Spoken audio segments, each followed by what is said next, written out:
सितंबर काश कमांद लाया बल्कि तकरीबन अक्तूबर च लाया। इन दे विच ना तोरिया पकाया, तोरिया कट्टिया पिया तुस वेख रहे हो।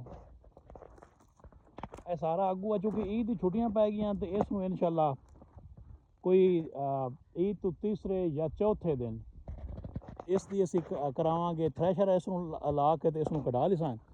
ਮੈਂ ਤੁਹਾਨੂੰ ਵਿਖਾਈਨਾ ਕਿ ਉਸ ਤੋਂ ਬਾਅਦ ਨਾ ਕਮਾਨ ਜਿਹੜਾ ਹੈ ਉਹਦੀ ਫੋਟ ਕਿਵੇਂ ਭਲਾ ਹੁੰਦੀ ਪਈ ਹੈ।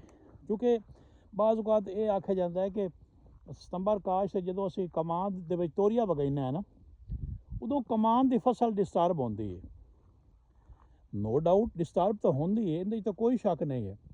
लेकिन अगर थोड़ी जी ज़्यादा उस पर मेहनत की जाए, उत्ते कमान ते कोई तवज्जो थोड़ी ज़्यादा दी जाए, कोई फर्टिलाइज़र कोई खादा फास्फोरस हो गई या यूरिया हो गई, उन्होंने टाइम तो हुण भी दी जाए तो वह किवें दा हो सकता। मैं तुहानूं विखाईना, फोट विखाईना जी तुहानूं कमान दी। मैं ए वेखो ना, ए सितंबर काश फुटिया खड़ोता है इन, चूँकि हुण जिवें धुप लग सी ना इसनूं, ਹੁਣ ਧੁੱਪ ਲੱਗ ਜਿਵੇਂ ਲੱਗਦੀ ਪਈ, ਚੁੱਕਿ ਜੇ ਤੀਸਰਾ ਦਿਨ ਹੈ ਧੁੱਪ ਲੱਗਣ ਨਾਲ ਇਹ ਹੋਰ ਵੀ ਨਵੇਂ ਜਿਹੜੇ ਸ਼ਗੂਫ ਨਾ ਇਹਦੇ ਵਿੱਚੋਂ ਉਹ ਕੱਢਦਾ ਪਿਆ।